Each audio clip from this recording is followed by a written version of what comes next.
Go live, everybody. Okay. Excuse me, not on the Robin, slide. we're about to go live. Oh, what's that?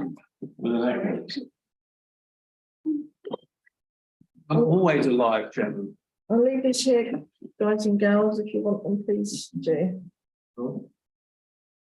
Right.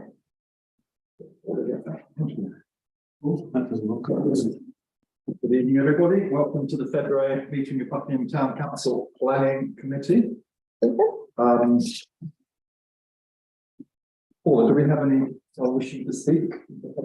No one tonight. Thank you very much. In that case, we can start with the agenda. Apologies. Thank you, Councillor Deputy Mayor, who's put away. If I could just welcome tonight Shire Councillor Warren White. Thank you for seeing you, Shire. Warren and Sheena McMatry, our town planning officers here as well, watching tonight. Declarations of interest. Receive declarations of any personal prejudicial interest on the agenda. Usual ones. Thank you, Robin. Usual one. Warren, of course, you're welcome to speak, but we won't be voting for the benefit of members of the public. We've got 2 lots of minutes to be received. 5th of December, 9th of January. Is everyone happy with their true record? Thank you very much. We'll then go on to the council. Item 4, Buckingham Neighbourhood Plan, Availability Plan, Buckinghamshire Local Plan.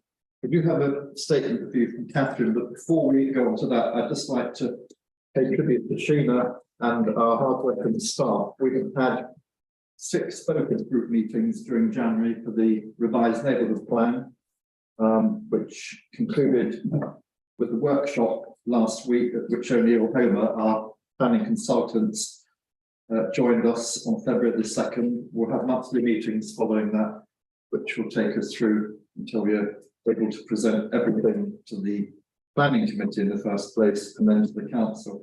But it's been a really hard slog, including planning and other applications. We had 9 planning meetings in 4 weeks. So thank you, everybody, not just staff, but council as well. Sheena, anything you'd like to add to that? I just like to echo the thanks to councillors and members of the public who it takes a brilliant time and in such a concentrated period of time. It's appreciated. Yeah, thank you. Yes, but should add, we had a number of members of the public representing traders and Buckingham Society, etc., who did also a lot of interest. So thank you very much everyone for that. 4.1 on the agenda, local plan for Buckinghamshire, the settlement review. This is something that we've all been working on. Catherine, you've come up now with a hopefully definitive list of the facilities for survey. Could you just fill everyone on that? We sent essentially a table with numbers in the boxes and asked to check the numbers and make sure that they were still valid as they were constructed in 2015. And I looked at it and I thought, well, they're missing quite a lot of what we've got, including our 2 major bus services, the X60 and the X5. And I thought, well, if it's happening, you know, better look into this a bit more closely. So anyway, we've all worked quite hard. You've got the result in front of you. Please let me know if I've forgotten anything, because what I'm aiming for is that Buckinghamshire will have a comprehensive list of what we've actually got in the town instead of conjuring up some kind of slightly large village. Because this is going to have to last the next 20 years, probably. So they might as well be right now rather than a year out of date to start. So the list that they provided through, I think, around 4 pages. The list that we've now come up with is 12 pages. Shows the difference. We are minded to write to the cabinet member when we return to the facilities survey, explaining why we have expanded so much. So if members are agreeable, Catherine and I will just draft a letter that we can send when this goes back. Is it February the 28th? It's due. Yeah. It's due, but we'll obviously do it before that. Thank you very much. Because we've got the next meeting on the 27th and I'm sure other things. All right. So thank you very much for all the work you've done, Catherine, even as you've all seen on Appendix A down to times of shops opening, pubs opening. Is there anything else that's the problem? Yeah. So, Well Yeah, done. but thank you. Councillor Harvey, then Councillor Murray. Again, I think there was something job here. After putting all that information together. And I wanted to small fragment of the information that's here. I'm not read it in detail, and I couldn't probably say whether it's comprehensive or not, but it looks pretty comprehensive. I think it was, there was a leaning rather than learning at one point. I didn't want to bother correcting that. We would find it somewhere. I think what I've been picking up the social media is that Food Sprint has closed on West Street. That's the wraps and stuff to take away. That was where the tea shop was. I don't know if that's in your list or not, but I think it's closed. it is, but Councillor Ralph said this afternoon it's going to turn itself around and come out as a Greek in Bradford. No, I think it's highly important. Oh, that's okay. Yeah. Oh, well, maybe. It's annoyed Bethany Noel, so she's been working on her where to eat in Buckingham. Yeah, it's going to be closed for about 4 weeks, we understand, and then we'll reopen. Okay. Yeah, Yeah. which is why we haven't removed it. Okay. It might have a different name by the time the settlement is through. One more point. Yeah, please. Part two, you kindly added the comments that I. Yeah, we'll come to that in a moment, John. Oh, well, I'm doing that. Yeah, we're just doing part one there. Thank you. Andy, you want Oh, to? yes, just a small one on the food shops. Tesco have Sunday trading as well. Sorry, which was that? It's the food shops. It's a Or little Tesco. Tesco, London Road, have Sunday trading 10 to 4.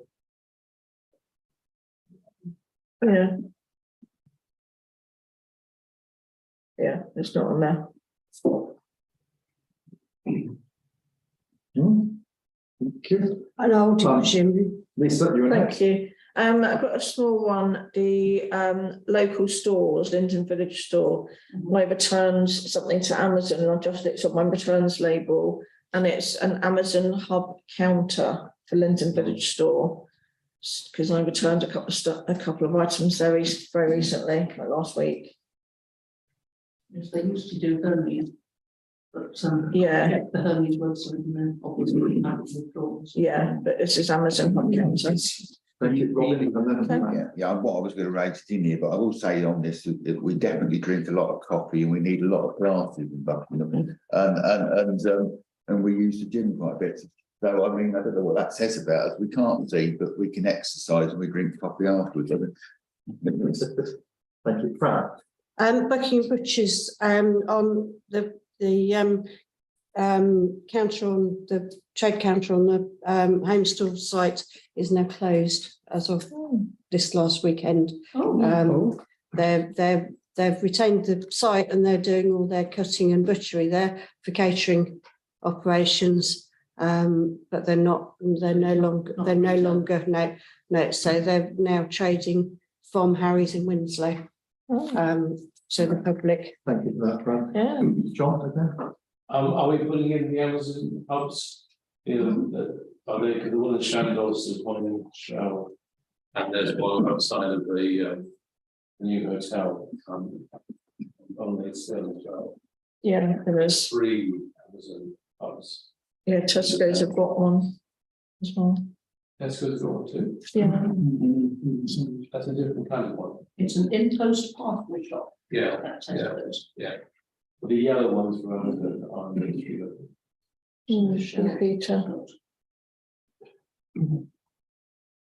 So the Premier. You can also collect our. Yeah. Premier. Next door. Premier Inn, yeah. Yeah. Okay. No, that's just other features they have. Okay. Yeah, one on other features, Catherine. Under the petrol stations, you haven't got, whether we want to record it, the type of car washes. Would that be something? What they're looking for is food outlets. So that's garages that also sell. Okay, right, okay. And things like that. So my other comment you don't need then, because it's food outlets, hotels, that's nothing that we need to do then. We've not been asking this. No, okay, thank you. Thank you. One thing I have added is sheltered housing, because I think that's what it is. Oh, yeah. So that's Okay, all- who the old town? No, because the almshouses are not, Not sheltered. the sheltered housing is all counties. Robin? Just, it might not be necessary, but, it might be worth us recording where all the post box are. Oh, for crying out It's loud. not. I'm just saying, I'm only saying it flippantly, because it took us hard enough work to get them to put a post box on. I think it's your project then. No, I don't want it. I haven't got enough knitted hats to put on them. But I'm joking in the sense that it took us a long time to get a post box in We've the got state. people to add things, Robin, but Fran? Sorry, another one, I believe Sugar and Spices changed its name and is trading as something else. Bistro, something bistro. Yeah, can't remember what it is. No sugar, no spice. No sugar, no. So this is the planning application. This really? No, speaking. It's done it this week. I don't know, we should have spice on something. Oh, And suddenly it's not. No, they opened on Friday. Oh, Yeah, they had Yeah. yellow and black balloons all outside. They did. They'd been closed for a while. yeah, we thought they were refurbing. They were reopening under a different name. Yeah. Yeah. Martin? Oh, I'll tell Bethany as well. what about, the mobile, Dan's kebab van? Is that? Van. Well, it comes as a. Mobile. It's not. It's been there for 36 well, he's there every day. years. Yeah. Yeah, Desperate for now. Dan's kebab van. It needs Where to. is he housed currently? He- On the back of London Village shop. He's up at the He's on the. industrial estate, I believe. Well, that's Yeah. very good. Yeah, Yeah, yeah. yeah, So, that's where he's based, I think. I mean, that's a static one. We've got, the fish and chip van that comes around as well. how's? Several of them. Cows, yes. So. I mean, you could take this so far. Yeah, I don't know where, I was Is just there pointing. is there anything else on the menu at the try? We'd say if anyone else has any ideas, let Catherine know. Thank you very much. Yeah. Thank you, Catherine. Two of the survey, which Sheena and John have both contributed to, thank you both again. It's following questions, does your town parish have any issues local town might solve, what do you like most to preserve, improve, etc., etc. As we've been going through the focus groups in the neighbourhood plan, a lot of this has already been covered, which is why Sheena has very kindly answered a lot of those questions. John, thank you for your extra input. And if everyone's happy, what Catherine will do is she'll do a response, which will mix the two Yeah. replies. And if anyone else has any suggestions, again, could you contact Catherine direct? Sure. Bearing in mind, we need to get this done by the Thank you. third week of February, so. Yeah. And with that, if everyone's happy for Catherine to send off all those responses on the Yeah. second part. Absolutely. Definitely. Thank you very much. Catherine, again, thank you for the work you've done. Excellent. Yeah.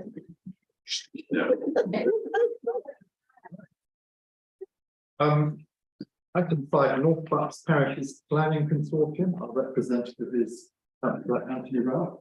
Anthony. Thank you, Chair.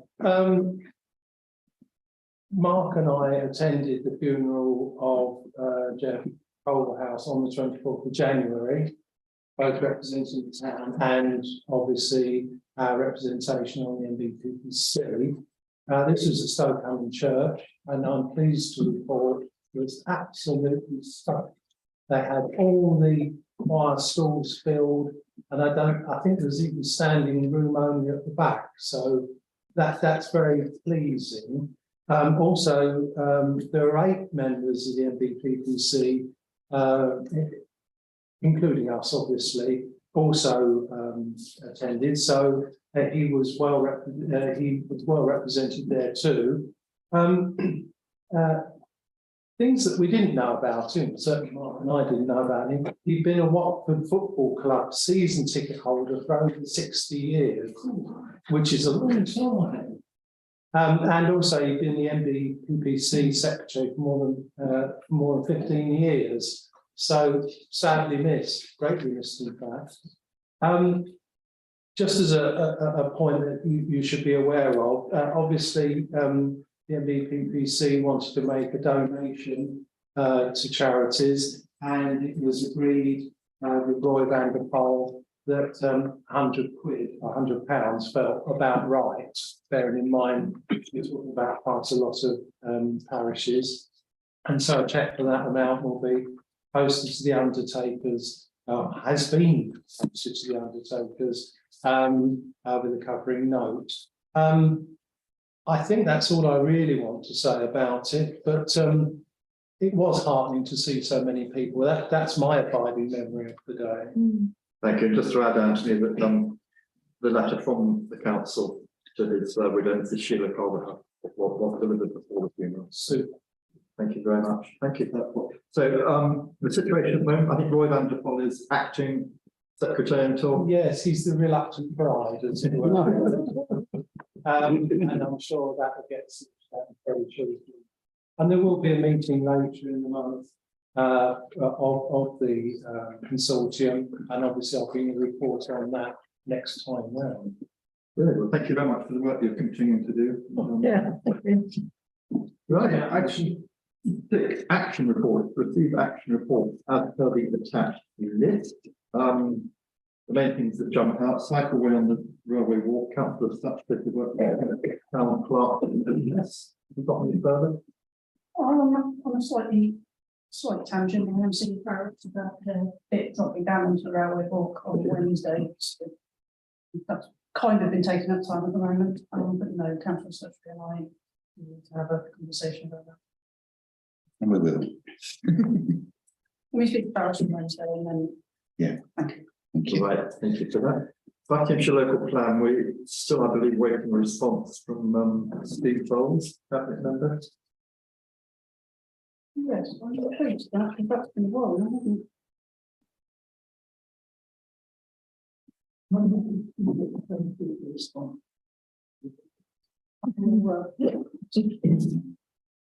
Right. Right, the new green sign at the cemetery.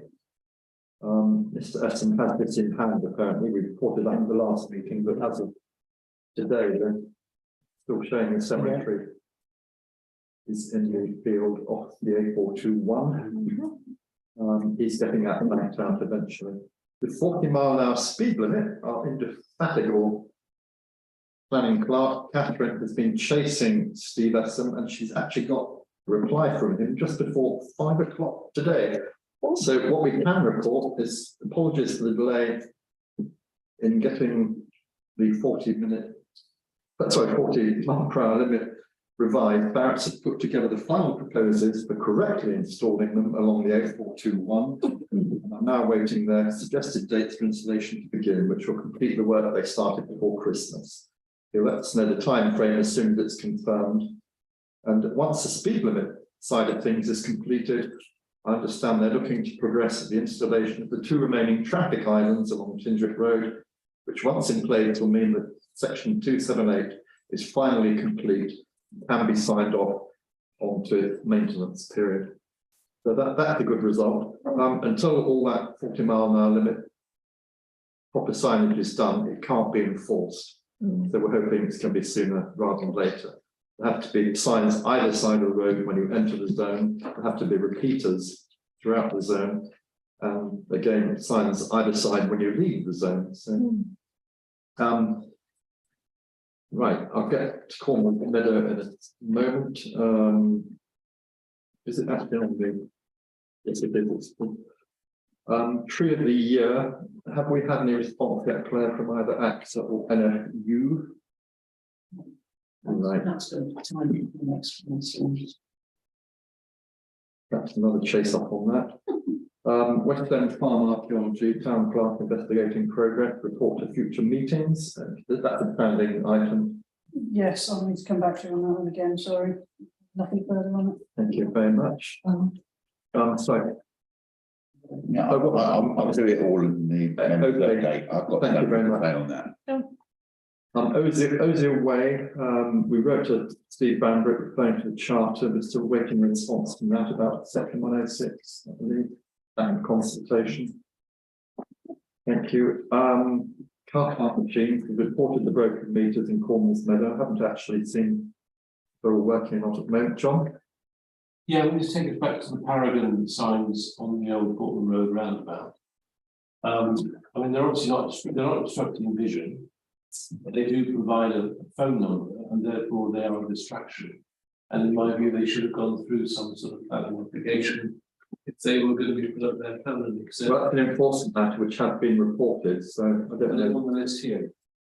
have you got a number for that? I'm only referencing it because it's on the. No, it's going to go for 6 months. Oh, right, okay. It's my street and John. And we're short of our local area technician at the moment, so it's my speed. Before those be. Right. Johnson, it's on the list. It's on the list here. Yes, but I'm waiting for a response. Yeah, I see, right. I've got to say, yeah. That's what I thought, that's not- Thank you. And finally, from my report, care home access form, Meadow, again, Steve Esson tonight has replied, Catherine. Requests, he said, there's not much more we can now do to highlight the crossing point outside the Brown Care Home, as there already in different material block paving with contrasting light coloured concrete edgings. It's not a formal crossing point, so unfortunately, black and white zebra crossing markings may not be used. It's a formal crossing, it isn't a formal crossing. I'm hoping the tactile paving now installed in the footpath highway will draw pedestrians' attention. They'll start to use that location to cross more often. It's worth noting also the desire line route to the riverside walk across the front of the parking bays isn't part of the highway, so there's nothing we can do to make it more user-friendly or to stop pedestrians using it if they feel so inclined. Sorry, I can't be more help on this issue, although I have asked parking services to note all the yellow lines in the area are faded and require a repaint as soon as budgets allow. John? Well, there is something more that could be done. And we've got an example of that already in the towns. You think of the road going to Lace Hill, next to the, off the roundabout, that second Tesco roundabout. It's painted red. And it indicates where you should walk.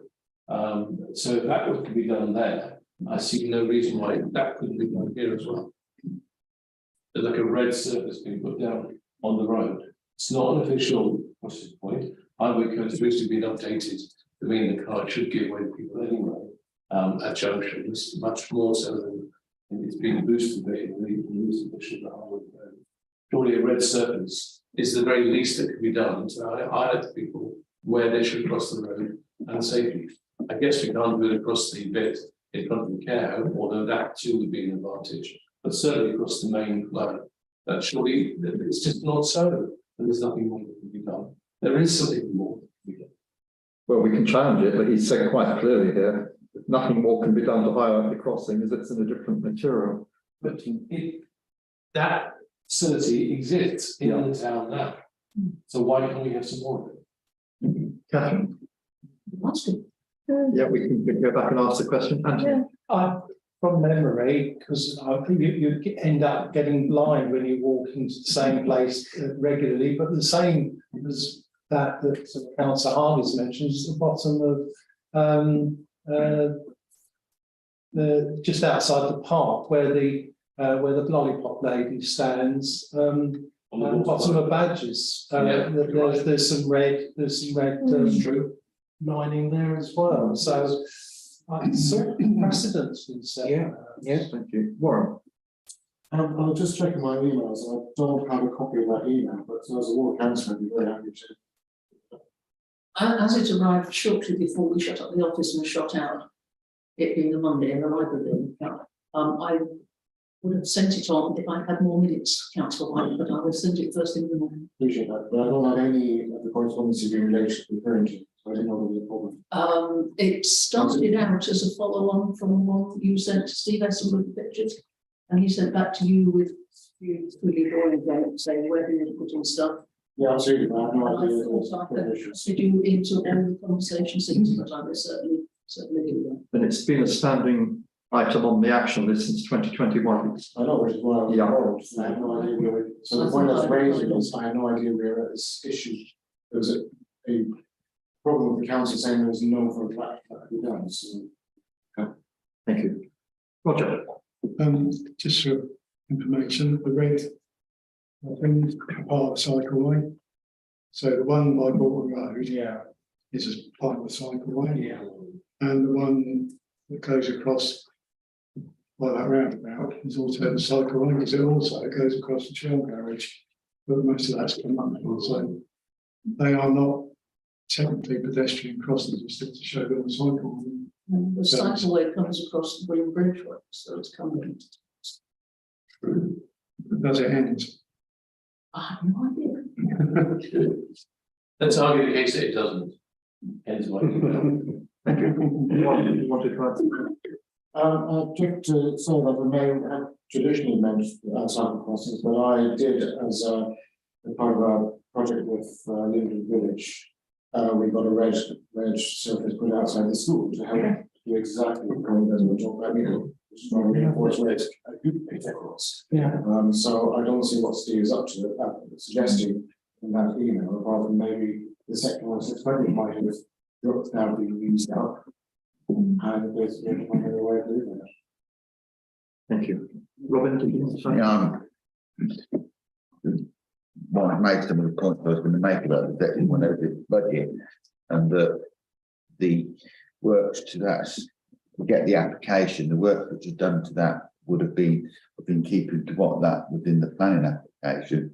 And there is probably that this isn't got a funding pot to actually do it, in which case it comes back onto, can it be done by some other funding means? If Warren's going to go and chase it up, maybe you can get those sort of answers about why it wasn't considered, but I think it might be to do with the fact that it wasn't in the original development brief, it wasn't really cited there. I recall that to correct it that there was nothing when it was agreed under the old district council, so that there was nothing focused on the highway issues to do with that junction at the time, but it came off in the 2021 discussion, which, to be fair to Councillor Harvey, been asking continuously. So I think if Warren can follow that, and he's already quoted a precedent up in Linden Village, that might win it free. But I don't suppose it'll be down to who can pay for it to go on the road, really. But it would probably be useful for me when I drive around there to see the red. I always like to see red. Warren, thank you very much for your offer. Snapper will send the emails on to you, and be much obliged if you could look into it. Thank you. That finishes all my items on the action list. John, thank you for yours about the walking roundabout. Anthony? Yeah, just drawing our attention to the left-hand turn separated lane for the A422. I wondered if the town clerk had any response to our invitation to Mr. Marsh about having a meeting so that we can show him the topography. Not yet, I'm afraid. Another one's case. Not yet. Yeah, we're not convinced that highways is actually still working with you. Not really, no. We'll talk about that later. Andy? No, thank you. It's 537/22 car park machines broken down. It's very frustrating, especially for me, as I have my granddaughter on, and we go to see the ducks. The far end is broken, so we walk all the way to the other one. That's not working. I can't waste my afternoon running around with my 2.5-year-old daughter, going from machine to machine. So in the end, I said, I'm not going to pay. I'm just going to walk away. They need to get it fixed. And the other issue is there is no parking for parent and child anywhere in the car park. So because you need the wider door opening to be able to do it, and there isn't any in our car park. I think it's something we should address. We have, I think, in the past. I did mention last time I was been told officer to officer that there was an issue with the machines, that it was theft, and so email passed to me from Councillor White also saying that one of the problems seems to have been that when one machine was attacked, they then had to turn one of the other ones off in order to prevent a return attack. Seems to have been a worry. We are having a lot of vandalism in the town at the moment, so I do have a degree of sympathy with Buckinghamshire on this front. It is also something we are speaking to the neighbourhood team about as well. But it is an ongoing problem, so just thought I'd bring that explanation up, that there has been a theft and there has been an attack. And when that happens, it costs thousands to fix them. Thank you. And Andrew, regarding the parent and child parking, it's something that came up during one of our focus groups when we're doing parking in the town. Sheena, I think we probably got a note of it already. Yeah. So thank you for that. Anything else on the action list? No, in that case, we can move on to planning applications. We've got 6 tonight, including a tree one. The first one is 28 High Street, which is one of the Tudor cottages. Listed building application to replace ground and first floor rear timber windows, white spacer bar, top coat double glazed units, bedded in silicon and fixed with a new timber glazing beam. The application was actually received on the 5th of August, wasn't validated until January the 11th, which is why it's now with us. The work originally was done in 2014. It's just been picked up as a retrospective matter now. There's nothing from Heritage on the planning portal, but it would seem Heritage of okay what they're doing. It's just basically making the existing double glazing slimmer, particularly the bars, the mullions, and those bars in the windows. You can't see it from anywhere. It takes us onto a private garden behind. And the applicant is getting a bit frustrated, I think. So, any comments on this? John? I would propose we go with no objections, subject to approval by the Heritage Building Officer. This is a sort of detailed thing that we don't get involved with, but even though on the face of it, it seems like it's an improvement. Roger, Buckingham Society? Yeah, same. Same with you. Fine. In that case, I propose we have no objection. Seconded by Anthony. All those in favour? Thank you. All those entitled to vote except Robin, who abstains.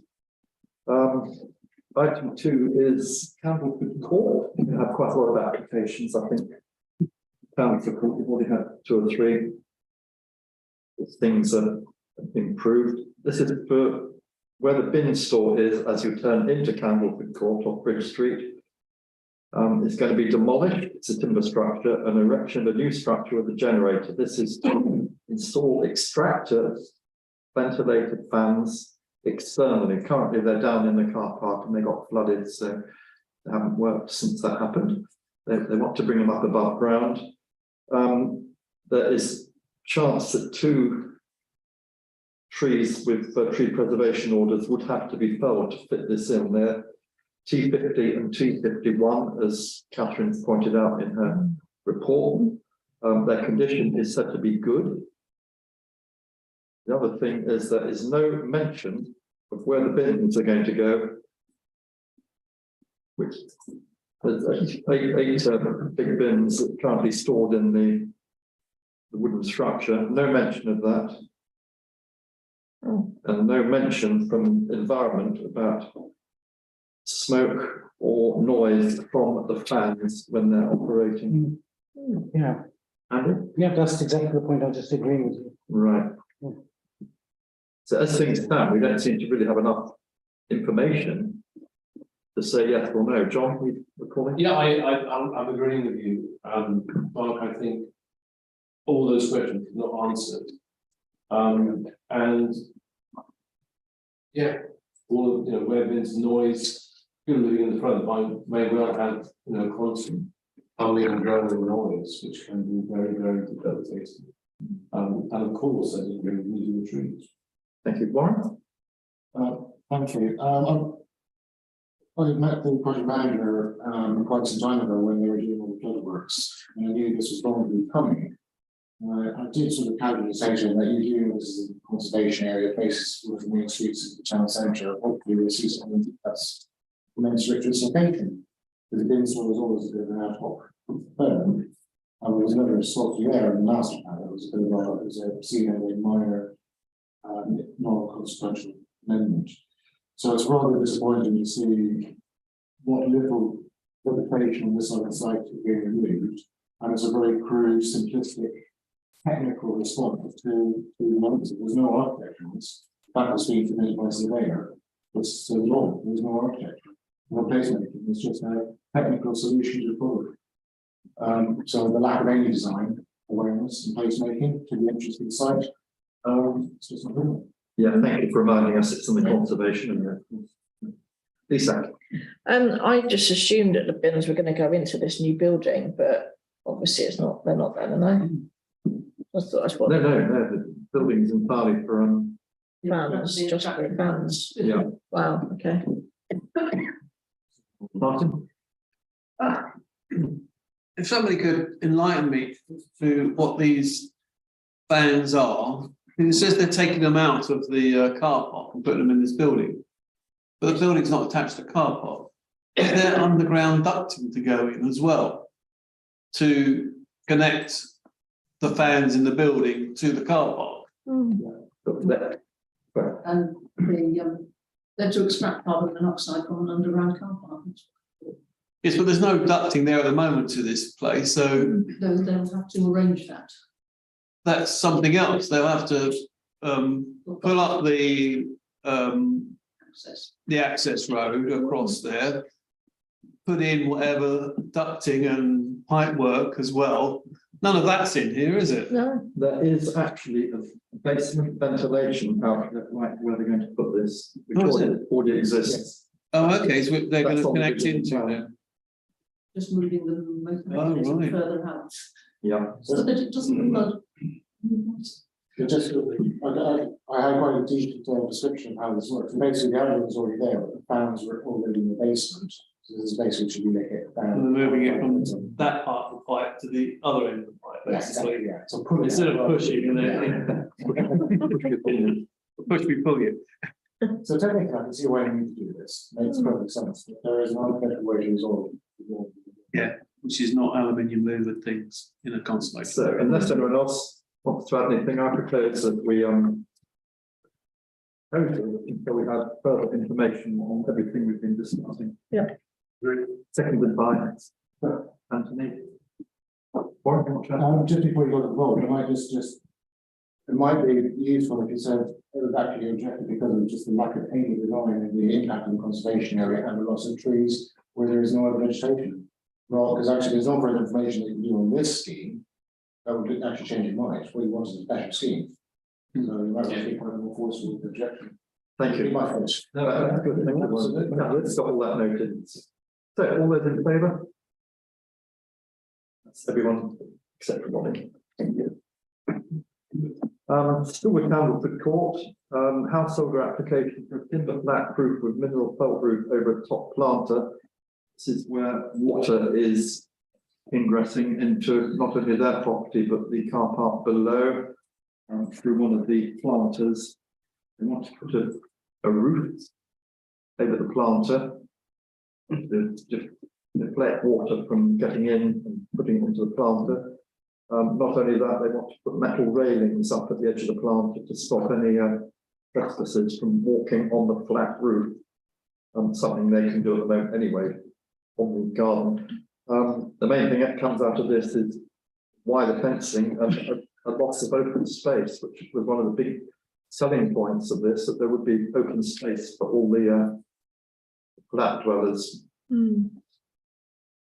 Anyone need comment? Roger? We have concerns as a society that don't really see specific reasons to object. Because it's a problem that needs to be resolved. And how do you do that? It's very difficult, isn't it? So, yeah, I will always that we wouldn't object to it. Although we agree with what you've just said, obviously, that it's, in hindsight, this building has been very poorly constructed. And that's why there's loads of issues today, for quite a few years, sadly. Yeah. I think we probably don't have a lot of choice in it because it's got to be fixed. So, well, As a maintenance issue, there's no reason why they can't rebuild the furniture. In place and better workmanship.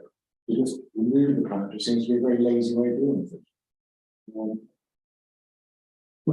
As an architect, I just don't understand why they just want to rebuild it with a better base and you do it. This is good, so understanding. Because it is the soft landscape in Broadway is an important part of the scene. And this, it's not using this bit, what comes next. good point. Good point, yeah. Yeah, very good point.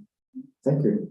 In that case, unless anyone has anything to say, I propose that we oppose this and ask them to investigate alternative methods of stopping this water seepage, including rebuilding the planter, as Lauren suggests. Yeah. Seconded by Anthony, all those in favour? So everyone except Robin, thank you. Number 4 is 24 West Street. This is Arthur's Radio Hairdresser. Want to partially change the use from hairdressing salon to a ground floor flat. They're going to keep the front of the hairdressing salon. They've got 2 stylists, and that part of the front part of the shop will remain, but the back part will be partitioned off, become a ground floor flat. There's already some modern flats in that courtyard at the back. Everyone happy with that? Yeah, no objections. I propose and we have no objection. Seconded by Anthony. All those in favour? Thank you. Thanks everybody. And then the 5th application is number 3 Wayne Close, householder application for replacement of roof and frames to existing conservatory with the straight matching black. It's not going to be any higher any longer. It's the only application we have tonight that hasn't had a planning notice affixed yet. Anthony? I did wonder, it's such a minor thing relatively, because it's on the same footprint and so on. Isn't it within permitted development? Why does it even need a planning application? Why is the Headston Mine made tell us a good reason? That's Catherine, good answer.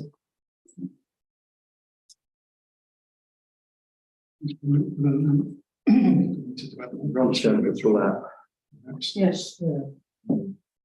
Like some. You see what I mean? It's virtually. I know. different. I suspect. You're away with words. Somebody's asked a question, actually. Yeah. Belt braces. Yeah. Could be.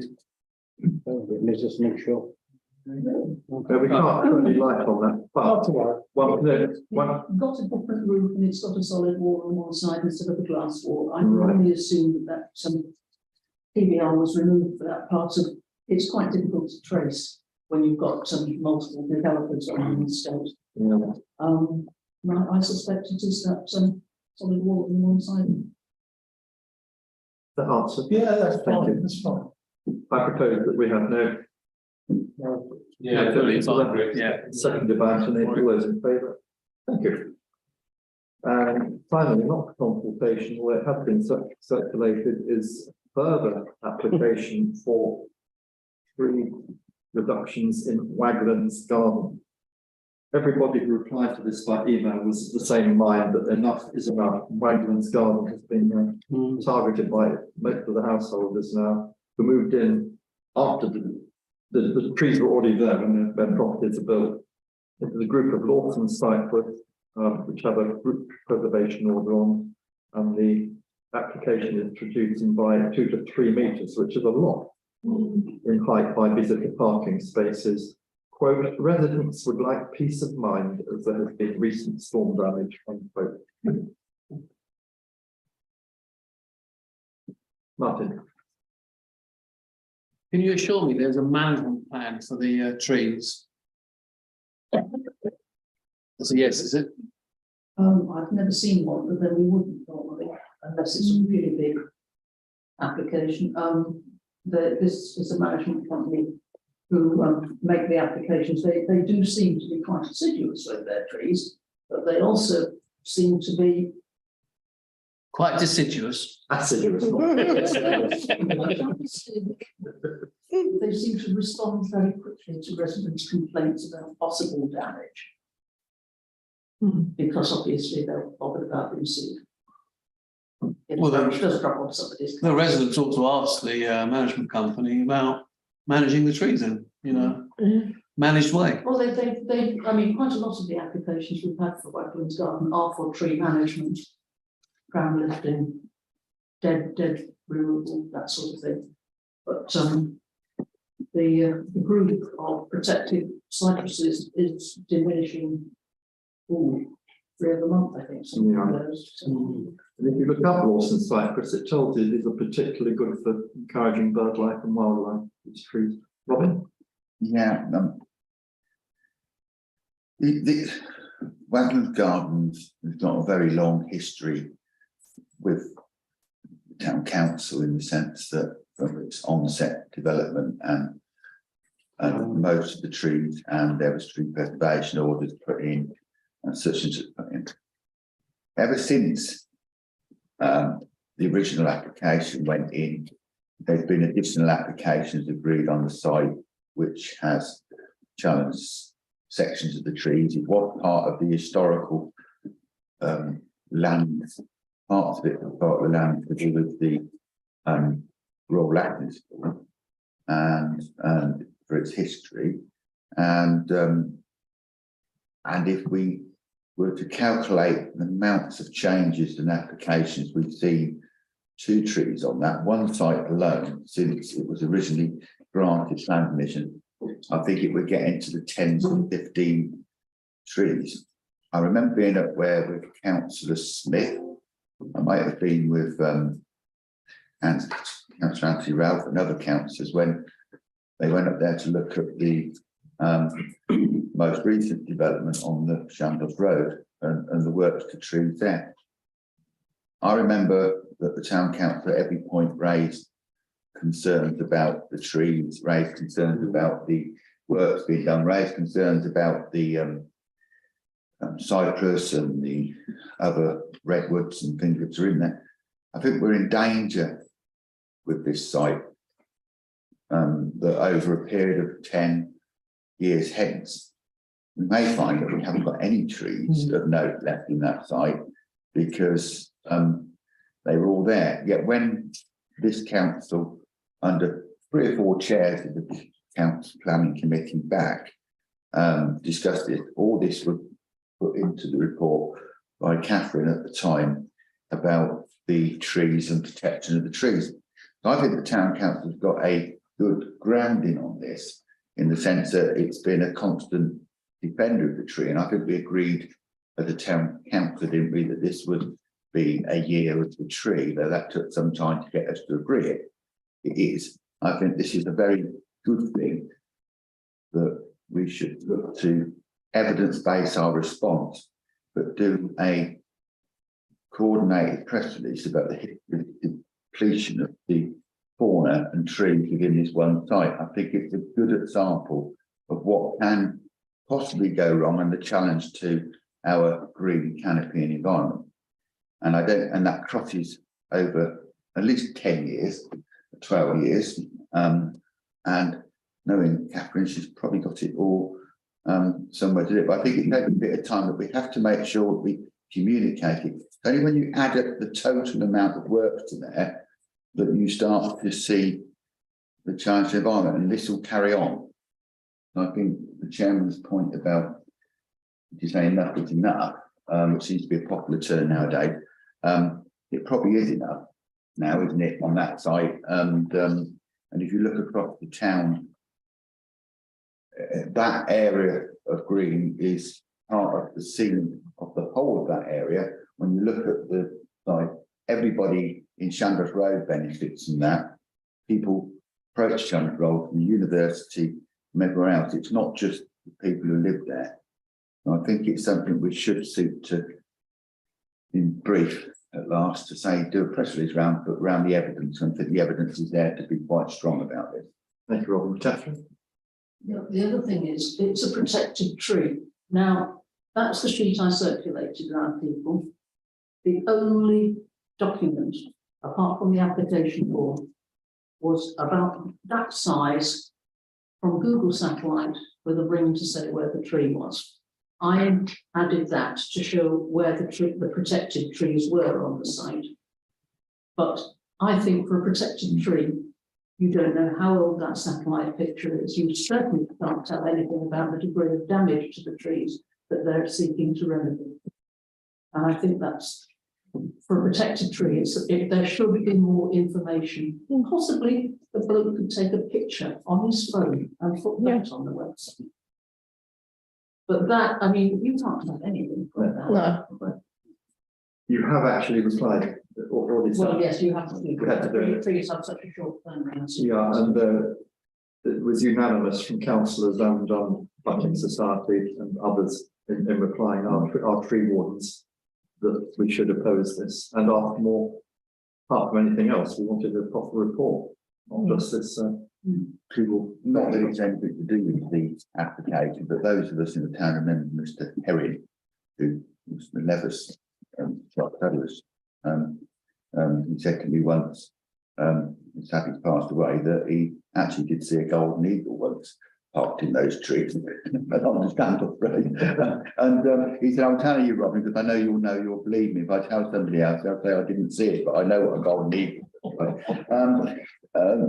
As he parked his bike outside the new room. Thank you, Robin. As this has already been opposed and sent in, but as Robin suggests, members happy that we discuss at our next meeting and the press release. We should have a result for this by then, so, see what we need to do by way of a press release. Thank you very much. Yeah. The legal aspect. Yeah. Thank you. Planning decisions. Catherine has listed approved and refused applications. The ones that jump out are 24 Downing Close. We opposed this because it was a single-storey row extension going to within a few centimetres of the neighbour's wall, and we queried how they could possibly maintain that gap. But in their wisdom, Aylesbury decided to approve it. Our refused applications, land at Foundry Drive, erection of 16 dwellings. This is a milestone for us because it's been refused, and 3 of the 7 reasons for refusal directly refer to the Buckingham Neighbourhood Plan.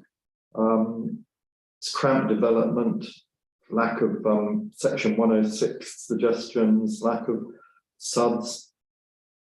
They also drew on an absence of a 2-year marketing plan as an employment site, and of course this has a huge impact on the site we discussed last week, and we're opposing off London Road below Whitepack. So if they've already refused an application on those grounds, then I think the grounds that we're pushing the site Q can remain as employment. We have very, very strong grounds for that. The other one is 31 Island Road, which originally we opposed because it was lots of bungalows, and at that time the design we and the Buckingham Society didn't agree with. They came back with a much improved design, but a 3-generational family house, and we had no objection at that time. But Buckinghamshire Planning said it would be detrimental to the character and appearance of the area, and they refused it. So, any comments on those? I think it's worth noting that Foundry Drive, as I say, that's a milestone for us. You can read the reasons for appeal. If you go on the planning portal, it's a 3-page document. Reason for refusal. And finally, 20 Waglands Garden, we did oppose a crown reduction of limes because they were claimed to be over school land. It wasn't over school land, and Buckingham Council has refused it. That is one success. Finally, planning appeals. An appeal has been lodged against refusal of number 5 of the villas in Stratford Road. This is where they wanted to tack on the end of the row of villas. Another 2-story. Members may remember that they had a novel solution to flooding of building a horizontal floor with a notch-shaped gap underneath it where the flood could go. Yeah. And not drawing away the fact that it flooded Waterside Place back and side either. The flooding apparently stopped at their boundary. Yeah, so we gave a very full reasons not to agree, and Catherine also supplied photographs of the 2020 flood event, which showed this site and all neighbours' gardens underwater. But the applicant has appealed on the grounds that the erection of the 38 square metre extension would not have an adverse impact on the watercourse, floodplain or flood defences. And a site-specific flood assessment has been submitted, which is proportionate to the scale of the development, so there is no reason it should be refused. As we put such full reasons in the first time round, when we've been asked, is there anything we wish to add? Everyone happy with that? Okay, Yeah, happy. thank you. Yeah. We haven't got details of when the appeal would be. The inspector is being very slow. Yeah, have been forwarded to will be forwarded to the inspectorate. Thank you. Item 9, Buckinghamshire Council matters to receive news of Buckinghamshire Council, new documents and other information from Buckinghamshire Council members present. With agreement, if we could ask Warren, you'd like to start? I don't have an awful lot to say, because as you know, I've been off the past 4 weeks, so I'm off the at any Buckinghamshire Council meetings. But just before I left, I had a very good meeting service on Thursday. I was not in the parish, but obviously it has an impact on the town. I was pleased to hear that they've now got a very good head of sustainability actually, so he's doing a lot of work on how they can make more story a little bit more net zero. And one of the great bits of news is finally the wing, which obviously is Buckinghamshire, is getting solar installed and out an amazingly large array, operational by, well, hopefully the end of this month, or March, so that's really good news. And whilst it's not really a planning issue, because it's kind of on the border with Northlands, they are making progress on the karting track, and that's probably more of an interest with our youth agenda. But I know that Caroline from the community board has been working quite hard with service dog, and hopefully that will be phase 1 for this year, but also that calls for major events during the summer. But hopefully that will be operation 2024, so that will be a really good asset for the community. And for anyone who's been visiting the new hotel, which is now operational, again, not in the parish, but a useful asset to the North Bucks. That's working really well. The next really now linked to the wing, which now means we have a very good operation conferencing centre right here in North Bucks. That's the biggest between London and Birmingham. So again, a really big asset, and their planned bookings have increased dramatically. Now they have accommodation on site. If people want to stay over for dinners, events, whatever. So hopefully that's, the surrounding towns and villages were able to benefit from that. And that's really positive news from so far. So, well, not directly talking about this, that was useful to share. Perhaps there's any questions, I'll take any questions away. If I could start, there has been suggestions on Facebook that the BART service will be returning. It is indeed, yes. We merged during COVID with the Waterstones team with Birmingham to Birmingham Bus. So we had one carriage, which simplified matters. And we've been sharing buses to do with rentals. So it's been located primarily in Watson, because that's where some of the regular volunteer drivers have been based in that direction. But we have been serving Buckingham clubs and associations and the youth club. I think we did the Christmas one, yeah. But yeah, we hope to be relaunched properly, not just BART, but also bring it out. So we have to very soon. Good news, thank you. Anyone else have questions? John? It's not a question, it's a comment. I've got a good friend who operates a similar service outside of Oxford, and one thing he's noticed, and this is like a heads up really, is that when you get to the age of 70, if you renew your license online, which you're entitled to do and can do, you automatically lose your license to drive minibuses. You have to go through the whole business of getting a doctor's report and do it in paper terms in order to retain that line, as it were, on your license. I'm not sure if that's well known, and it does mean that increasingly the numbers of people able to drive a minibus, unless they take a special test, is going to diminish. And that's a concern. And I would hope that the service they've got, you're approaching their 70th birthday, they're aware of that. So they don't retain their grandfather rights. Which is effectively, well, I mean, people of my age, when you pass it, that's I know. But you lose it. So I know this is a big thing. Well, to be honest, most people stop this only because of insurance issues. In one case, it's just another complication. Okay, anyone else for Warren? Warren, thank you very much for your presence. Yeah, thank you, Chairman. Things I'll be doing, I'm not that I'm going to detail of it, the audit, and I'm going to the community localism, telling with and help, which will probably impact on be an interesting subject in the sense that the agenda is very long. One of the things that people might be aware of is that the ambulance service is under pressure, and that's a big item. We won't discuss the item, but it's there in the agenda, and you can read the reports. Just to ask Warren, is that one, the solar farm, the one that you can see from Ivanhoe Beacon? The one you down in Wick towards Wing, is that the one that you can see from Ivanhoe Beacon, or an additional one? No, it's the service, it's not very service on the big building there. No, the solar farm you said in Wing, did you say Wing? No, the wing. Oh, the Wing, sorry. I apologise, Warren. I do apologise. Anyway, I was just pleased to hear I'm sorry, I misheard it. It was best to check though, isn't it, really? But on the positive side of that, on planning stroke terms, you will be aware that I have a long correspondence to do with the archaeological side. What I can say to you is, without going into any details, that many of the issues which were preventing it moving forward now are starting to be resolved. Sure.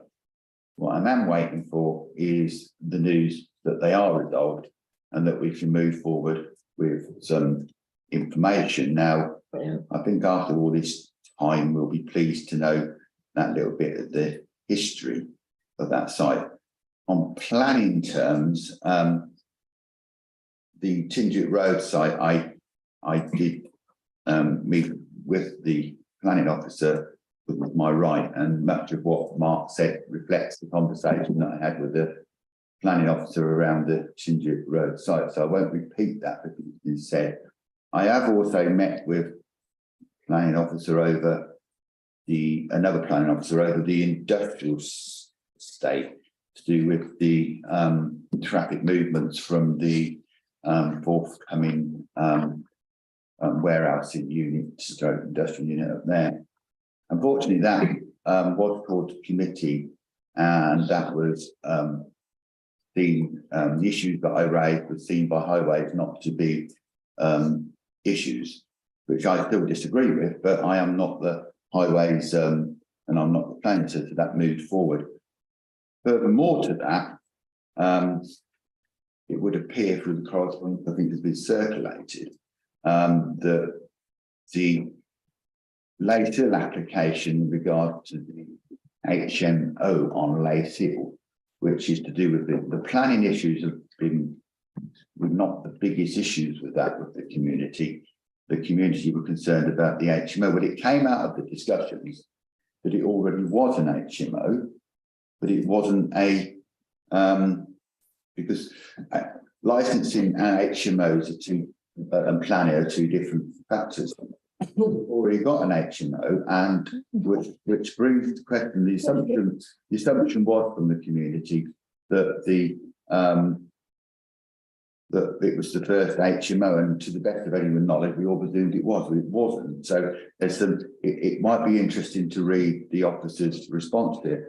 I was still completely in disagreement with the highways on that, in the sense my view was, and I think it was your view here. I raised all the questions that you raised, but they didn't seem to be considered by highways. So the nature of the shared service and whatever, but that's a decision which has been taken in the constitution and whatever. It's just went through. I have and still waiting a response after listening to the town council's view over the additional development on the outskirts of Buckingham on the Owsby Road. I have asked for that to go to committee. I'm hoping third time lucky, I might actually get one to go to committee. It seems to be overruled on quite a lot better, but that one I hope would go, because I think whatever the views on that application, it's important that your views, public views, and everyone is heard in it. That's the primary reason for calling it to a committee and give reasons.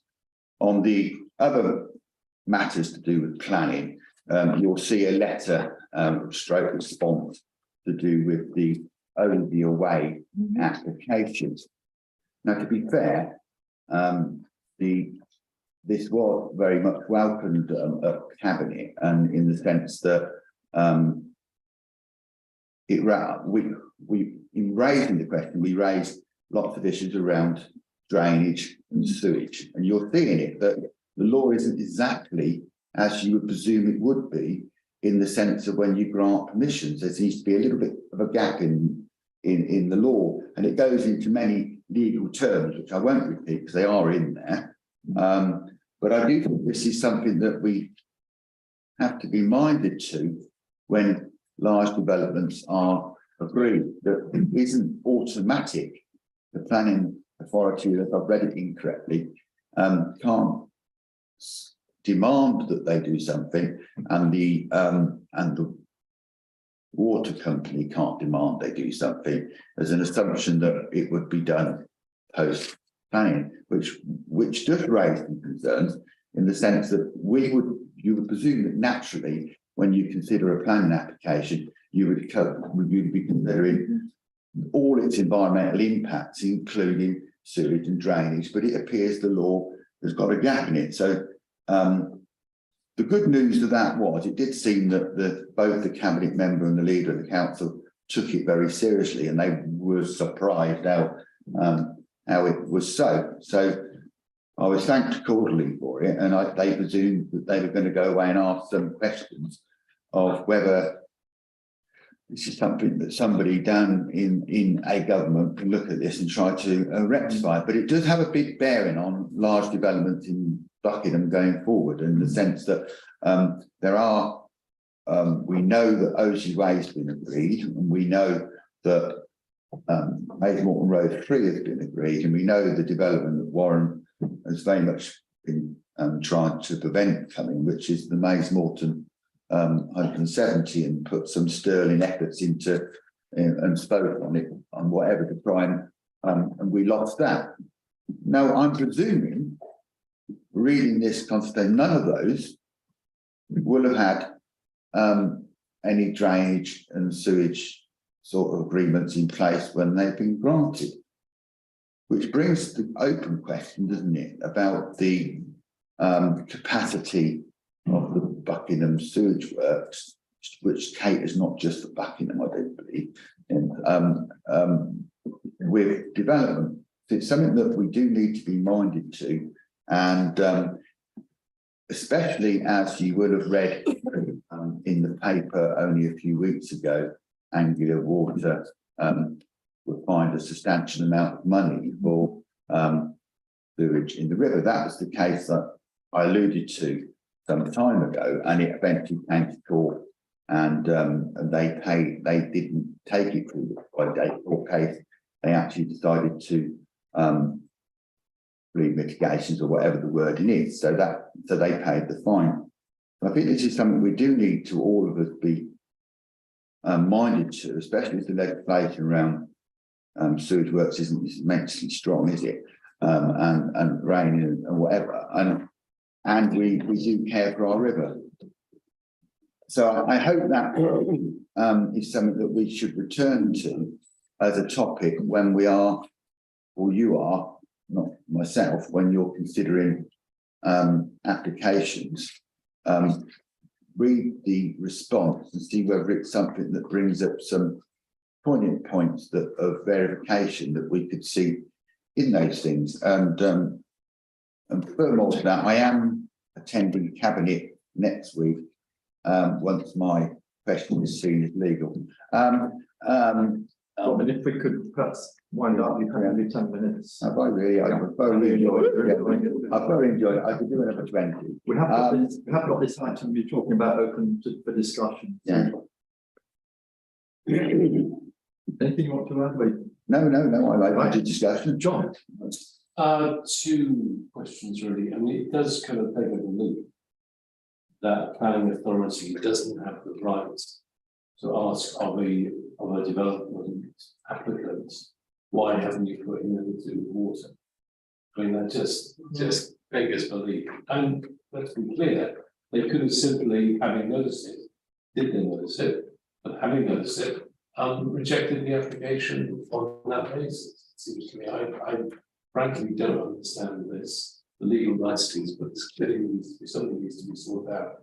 The second question I've got is, could Council Secretary remind us of when the section 10600 skate park is scheduled for work to start, as per the commitment made by the Cabinet?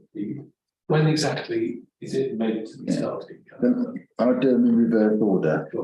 Thank you, Robert. First part of it, please go and watch the webcast of Steve Bambrick, who's a lead. Actually, the date, when is it going to be starting? No, I was going to do the planning thing first, because that was the first question you asked. Steve Bambrick did a very good explanation around the law, and as a senior planner, I think that he explains and answers that question that you asked me much better than I could. And it isn't an exact science, and they couldn't stop it on those grounds, is my assumption. The skate park, which both Councillor Donoghue and you have both been following up. The question in the written response, or verbal response to it, is that the anticipation of Cabinet Member Clive Harris is that he said that he intends to have it installed by March. Now, he said that, so I don't know whether he meant this March or whether he meant next March, but he did say it could be March. So I think he was safe on March, but I have pressed him numerously at council, in cabinet and whatever, and I think that was, I think we had a written response to that effect, but I am equally, it's on my list of things I need to follow up. I mean, you've got a number of plates spinning on, we always do. Could I ask that we as a committee, concerned about what's happened with section 106 money at the Stratford Road car park, that we raise this matter and ask exactly when this work is going to be done? Yes. I think we should do that. I think that's a pretty plausible thing. I won't go into the other things I was going to mention, but We just get a good letter out there and get a response. Thank you. So Robin, thank you very much for your report. I mean, I think this thing about the sewage is farcical, isn't it? The planning authority can't insist. I mean, Anglian Water providing sewage facilities, but no dwelling can be occupied until it's connected to the sewage. Yeah. I mean, I would be interested in Council White reads that response and gives an interpretation at another meeting. It's unfair to ask him to do tonight because he might have encountered it in some fashion. How do I put it? It's shared grief, isn't it? Thank you. Ron, do you want to say on that? No, thank you very much. Shire Councillors, thank you very much for your reports. Very briefly to report that Catherine and I attended online January Town and Parish Council Planning Liaison Forum. They called it a forum, but myself and I know some other councillors felt that we weren't really being included. It was more the briefing from planning officers. Nonetheless, there were some very interesting facts given up, particularly about performance on enforcement. There are now 20 enforcement officers, 10 each in the north and south divisions of the county. There's a specific officer for monitoring planning condition compliance for applications of more than 10 houses. The enforcement case register has previously been held in-house, it's now being digitised and is now online. You don't actually have to go down to Aylesbury to see it. I will point out that I couldn't find it. Neither could Mel from Bulk, and she has applied to the officers in question to see where they fit. I didn't make my remarks, we were told. Just out of interest, during last year, 1,825 enforcement reports were received during the year throughout the county. 1,661 were closed, 58 appeals are lodged, and 78 formal enforcement notices were issued. It was interesting to note in the presentation that they showed photographs of Addington Road and Mallard Drive as being examples of successful enforcement. So among others in the county. As I say, we were asked in advance to put forward questions. I put forward two. One was about the old thorny question of section 106 and still. The other one was about the planning portal and keeping comments up until cases had been finally determined, not just the moment they've been approved, because there are appeals, there are possibly judicial reviews, there's call-ins. So that information needs to stay on there. Neither of them were answered, despite us putting in. None of the questions were answered. Again, I've made a complaint to Mel about this. She's from Buckinghamshire MK Association of Local Councils. All she was doing is facilitating it, and we had a line of council planning officers giving us the information. So there was no real chance to get answers to these questions we put. We are told that the questions will be answered in due course together with slides, but the whole point of putting these questions is so they can be aired in a forum. With that, Catherine, anything to add? No. Thank you. An hour shorter than scheduled because they didn't answer the question. Good point. Yeah, which 1 o'clock till 3 o'clock. And we finished by 2. They pull down the shutters at 2 o'clock. And we will make these points. Yeah, you want me to do more? Oh. Oh, right, I didn't turn it over. Yeah, apologies for that. Yeah, local plan, attitude surveys, they had 3,489 responses, there were 700 submissions to the calling for brownfield sites in the county. The facilities services survey was sent out to parishes before Christmas, which is what we did earlier in this meeting. A number of parishes said they haven't had it, so it's been sent out again. The other thing which Catherine's picked up on, neighbourhood notification changes. They want to change this by putting a new system where site notices and press notices go in the small ads of the local newspapers and will be restricted to those applications. So this is a statutory requirement.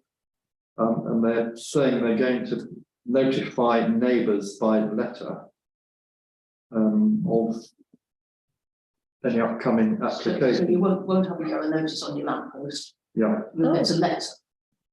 So Catherine has questioned Chrissy Urry on the details of how many neighbours will get the notification letter, whether they be delivered by hand or by post, and at what cost, when will they be sent out, and are they thinking of including CPL and tree applications, because often the first neighbours know about such applications is when people turn up with cement mixers or chainsaws. Lisa. Thank you. Those yellow notices aren't just for the neighbours that live directly near the development, though. They're for people that are in the area. So that means that nobody's going to know about anything. It'd just be the name. I think that's a ridiculous system. That's what we're raising. They didn't say how widespread these neighbour notices have It's going been. to cost them more to do it that Yeah. way than to put a yellow notice on. Yeah. Frank?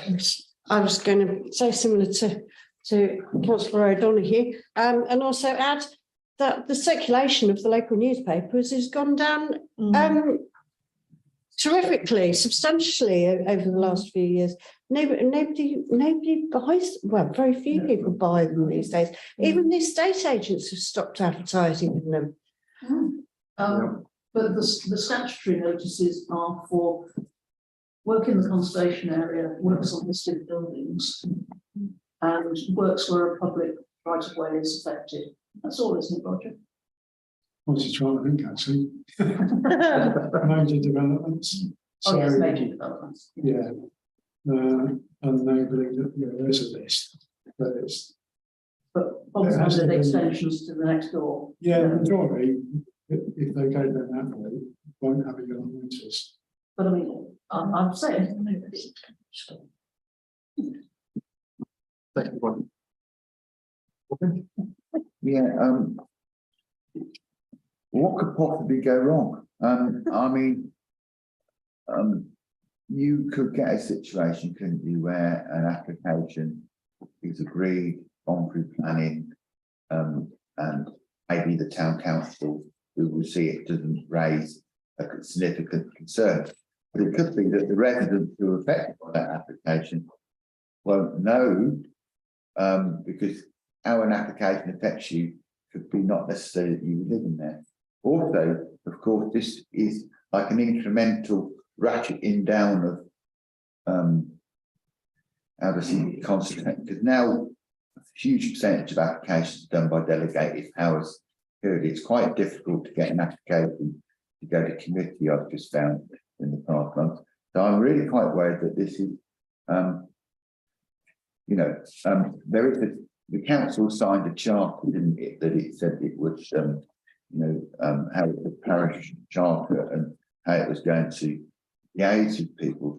I'm not sure whether it's anything particular around this, but I do think that this is a huge change which should go out to at least a public consultation to understand the reason why, because yellow notices are God-given and they've been difficult enough to get put up. And I just think that this is going to cause the officers so much trouble if an application or something's built and then people come back and say, we were never consulted, and they'll say, well, did you get a letter? And they'll say, I didn't get a letter. And say, well, we only posted to the 15 houses either side, but I live at the end of the road and it was a bit. I mean, it just doesn't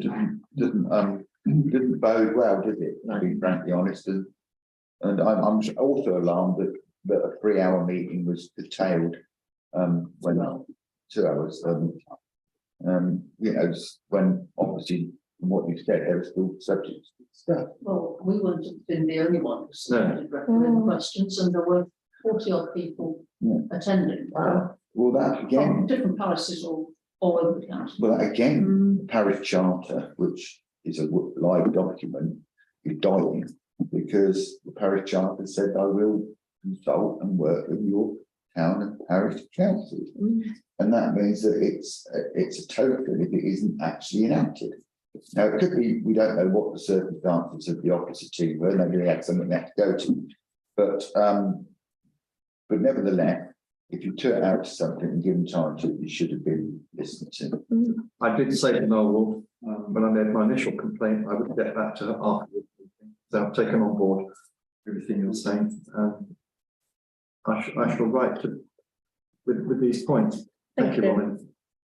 John. Yeah, I think this is a line. This is another example of the corrosion of accountability, transparency, and democracy. And it's only a small thing, yellow notices and so on, but it's something that goes back many, many, many years. And I frankly cannot understand why a Sheriff Council would want to do away with that. I think there are other ways of redesigning the programs to make it more accessible and easier to do it and more efficient. But this is not the way. Yeah. For a start, what's going to happen if a house is rented? does that mean that the actual freeholder of the property won't get to hear about this? So even though they may, I don't know, perhaps they've gone to Australia for a year and rented their house off, and they come back and suddenly they find there's some great big block of that status that they didn't know about, because no one alerted them. Whereas at least, you know, those you rely upon neighbours to tell you or surround highways. This is just a very, very bad idea. And we need to write again to the planning department, who seem to want to suck all decision-making processes into like a kind of vortex in the middle, like a black hole of some kind, where nothing radiates out, and then their light gets lost inside. So I think we're going to write again and say this is a very bad idea. Well, Catherine has written following the meeting and she hasn't had a reply. Christy, so. Okay, well, we'll wait to see the response. If we put this on for the next meeting, perhaps on the action list, and then if we haven't heard back from her, we can do that. Thank you. Warren. It's useful to hear the feedback on this, because I have probably been that involved, but I was aware that's part of the planning process, and also nationally, how you notify applications is a topic of interest, because of newspapers, because of how people can or should find out what's going on. And ironically, when this kicked off quite a long time ago, when I was cabinet member for planning, and some of the initial feedback I got was that, why don't we send letters out? Because some councils do that and don't put posters up. So there's good arguments for all sorts of solutions, but I think if there's a strong feeling from one over another, then that's made very clear to the council, because there will be some very strong views from other locations wanting something different. But I've always been believe that if you're that interested in what's going on, you should always see what's on the agenda of the local council, and you use the street to advertise stuff that might be of importance to people who are walking past and use the area. And I think some of the issues raised around efforts with that real specific addresses have been well made, but they may not get to the right person. Thank you, Warren. Thank you for that, everyone. Updates from representatives on outside bodies, item 10. None here tonight. Thank you. Item 11, Buckinghamshire Council committee meetings, North Bucks area planning committees, both the January and February ones have been cancelled. And strategic sites, which is on 21st of January, there was no Buckingham applications. Item 12, enforcement report, any new breaches? Robert. I just on the committee meeting. I am in a series of correspondence around the committee meetings. It would appear, until corrected, that the committee meetings which are planned, then if they don't take place, they're not on the website. So not only are they disappear. So there was a meeting which never took place, but never gets registered because it never took place. And I think that we just have the most recent one cancelled again. And so I think we were at 45% of the meetings taken forward. Now maybe that's to be explained by the fact that there was no major applications to be agreed, no local members wish to have anything pursued. But I find the two things don't marry up, and I think that when I compare it to other areas, they've met slightly on a higher percentage rate with the local planning committee, which rather brings into question what will the local planning committee consider as many of the things that you thought it might have considered, because they were to do with the Vale plan or strategic development control.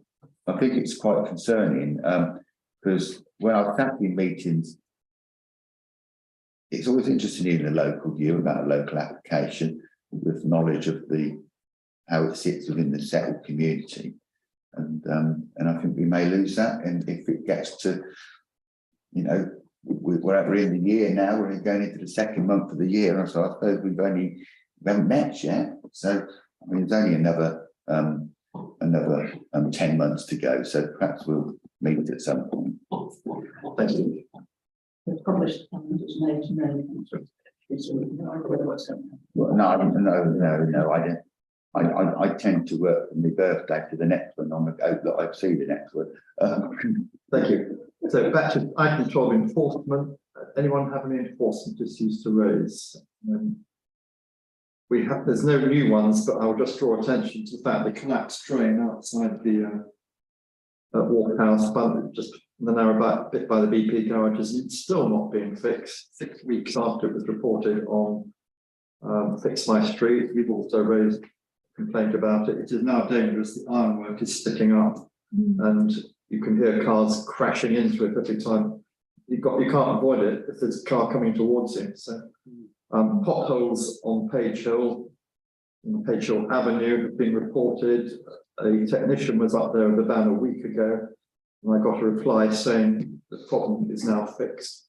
Nothing had been done. The potholes are all there still. This is a bus route up to the Buckingham Primary School. That's my two gripes at the moment. Fran? Subject to potholes, I reported right next to Stowe Crossroads, the main entrance to Stowe School, there was a big one in the middle of the road, and I reported it after several people had previously reported. I reported it. It had been filled and it had come out again several times, and I got a message back from Fix My Street saying they couldn't find anything there. Robin? That's because they parked over the top of it. Robin from Councillor Stutt is speaking. I did try, I'm always speaking. I did have some success towards the Christmas period because I started putting nativity creatures into the potholes that I was photographing, and they on trying to get in the spirit of Christmas, and some of those were the one that I did do it on, to be fair. I was going to do more, but and then I lost them. The one on Badger I didn't get repaired. But on the more serious note, out here, those of us who were around in the town centre at the weekend would have noticed that the big drainage issue here, to do with foul smell in the drain, which comes up when people are walking by. Now it's an occurring problem and has been in the past. But there was a big pool of water there. Well, we've got lots of small children and dogs walking, up to the calf and doing whatever. Clearly, that drain is on, to avoid differently, Buckinghamshire Council's land, but it never got passed over to us. So I do think that, I'm sure Catherine's going to say she raised it, and I'm sure she has. But I'm just thinking that it is an environmental issue. If you've got dogs walking through there, and then they lick their paws, and then they lick a child, and then whatever, and small children will jump in a puddle. I mean, I like jumping in puddles myself, but I haven't got any Wellingtons on at the moment. But I think that jumping in puddles is something that children do. So I think it needs repairing. Yes. Yes. Unfortunately, Fix My Street do not recognise anything that's not actually by a road, and that's out there. It's not. So I reported it to Street Scene with pictures, and they said nothing to do with us, go. So I've gone back and said, well, on the grounds that you can't put the pointer on Fix My Street on the place where the problem is, and it's your land, would you like to tell me who I can report? And we'll see what happens. The smell was truly there. Very bad. And I mean, by the time I went home the night it really started, the water was as far as the corner of the community centre and along the paths. And of course halfway up there. Put me off me fag. Oh dear. Anything else on this one? Right, thank you. Item 13, rolling list updates, tree felling, land grab reports, no change from last issue. Thank you for the update. Now, call-in requests. The only one outstanding at the moment is 75 Lace Lane, which Robin's already mentioned. Thank you for calling out in. We'll see where that goes. Of course, the other call-in refers to Maid's Morton Phase 3, which our MP has asked the Secretary of State to call in. He hasn't. I saw him last week at the Holocaust Memorial. He hasn't yet had a response from Mr. Gove. Nothing else, sir. Thank you very much, Catherine, for those. Matters to report: any damage to purpose redundant signage in the town. access issues or other urgent matters? John? In terms of access, I am still very concerned about the defective street lights at the end of the Green Bridge here behind me. And also similarly, there's a defective street light on the other bridge over the river near the skate park. Both of which mean there are times when you can be walking there and the lights here intermittently go out, which is possibly even worse. And there are nice big black bollards in the way. Now, anybody walking there with any kind of small sight deficiency could easily walk into those bollards and get seriously hurt. I have reported both to the Shire Council via the app, obviously, and it's on their schedule. Surely there must be a way that dangerous items are done a bit more quickly than other items. Thank you. Robin? In that to on from Councillor Harvey, the lights issue, I looked at them and apparently I talked to the gentleman who works in Tesco's who drives a disability carriage and he brought it to my attention. The ones on the land adjacent to the Swan Pool, the whole stretch of them that seem to be on and off and on and off. But there doesn't seem to be, unless it's me and I'm looking on the wrong side of the post, doesn't seem to be any numbers on them. But it's very difficult to know how to approach that. It's on the list of things I'm going to do, but it is quite a stretch of it could be simple fact that this one's gone out and that put them all out, but he keeps assuring me, and I'll look again tonight. That thoroughfare of people walk down into the town, the bit where you walk off into the bushes and you go round and it's by the Swan Pool. I presume their street lamps are not lamps to the Swan Pool, but he's very descriptive about where they are. It's just that I'm going to go tonight and see if I can actually definitely identify the ones that are out. I looked at some of the other down there and it was daylight, which isn't really very good to look to see when they're on, is it?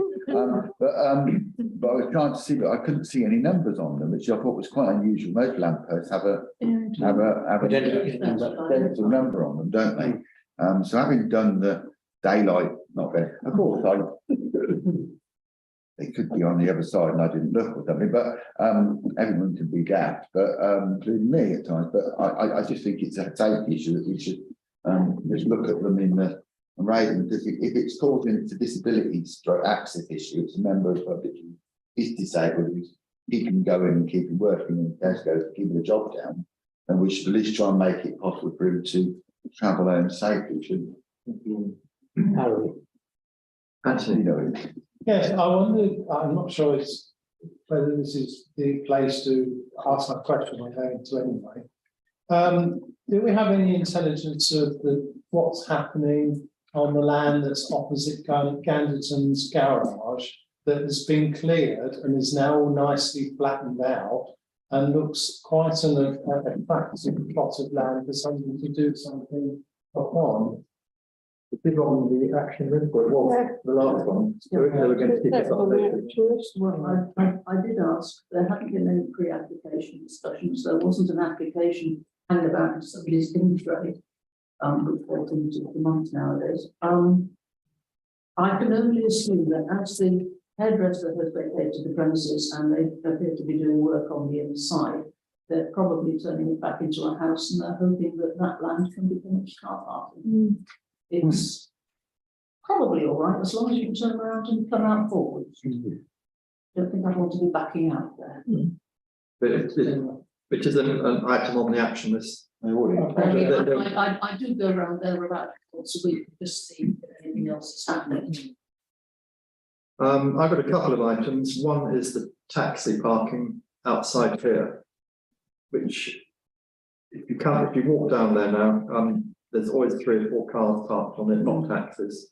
I don't think the taxis use it now. I think they tend to park. They do for the sort of taxis that you have to call, because if you live in a village and you haven't got a bus, you say either they meet them out the back there or they meet them in the ramp. And that is what Steve Esson means by talking to parking about renewing their yellow lines, because they are almost invisible. Yeah. And the tiny taxi rank sign Yeah, Yeah. nobody looks at that. Let's say that solves itself. The other one is disabled parking. There's an increasing abuse of using disabled parking spaces at night, particularly in Market Hill.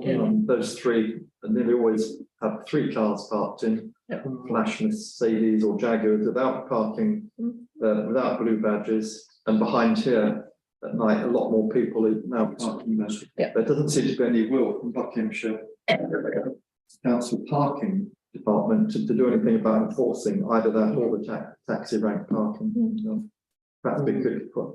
So just if Warren could just answer that, and I'll come back to you. Thank you. I was going to say that I've witnessed the parking enforcement officer ticketing cars along here on many Oh, good. occasions. Yeah. You have a bird's eye view of that, okay? In the picture. Thank you. Warren. I was just going to say that obviously no town has 24/7 enforcement department, it just doesn't happen. I did have quite an improvement conversation before Christmas with our parking team to say that there's not much point about them getting the same date and time each week, because we get to know that and then Yeah. we're relaxed about it. So we did endeavour to try to shake up the timetable a little bit, including evenings. But of course, that comes at a cost if you have an evening session, then you need to make on enforcement. Because there's finite resources and people are available. But if the town council has particular concerns, then we can have a conversation, maybe in their reform as a mechanism to try to get more fuss enforcement dealt with. But, you know, as there hasn't been said, they are here, they do tickets, and I've had many, I've had a ticket in my face, not that long. So people do get tickets, it's still like this, you don't see them the minute you walk down the street, you don't know that they were there 10 minutes ago. Thank you. Any consolation, I've got fined in Aylesbury in the evening, thinking that I'd gone into a car park, I thought I could park in, but I was in the wrong car park and then got fined. So they are fining you in Aylesbury in the evening. It's my fault, I was in the wrong car park. But on a more serious note, if you go into, you mentioned the lay-bys there, if you, the slabs, I noticed them more today because there wasn't any vehicles parked there. So you don't notice them when vehicles are parked there because you tend to just walk them. But all those curbings by the community centre, the actual concrete stroke curbings, they're all rocking and rolling. Now, if you are disabled, you've got a wheelchair, or you're walking across there and your eyesight's not too good, they're unlevel, which people do cross there to go back to their cars on the other side of the road if there's no vehicles on this side of the road. So I do think that we should ask for them to be either fixed up to the ground. They're all fairly loose. I don't know quite why they're so loose. Whether it was when they were constructing something or whether it was when they was years of wear. But they are all loose down there. I don't know if anybody else has noticed them. It's the ones they're like a slab of stonework between the delineating car parking and the community centre on the outside. They're all terribly loose. Someone could put their foot down there and have another person in hospital. Thank you. We'll pick up on that. Thank you very much. Nothing else on Matt's report? In that case, Chairman's items for information, I have none. Set to say the date of the next meeting is Monday, the 27th of February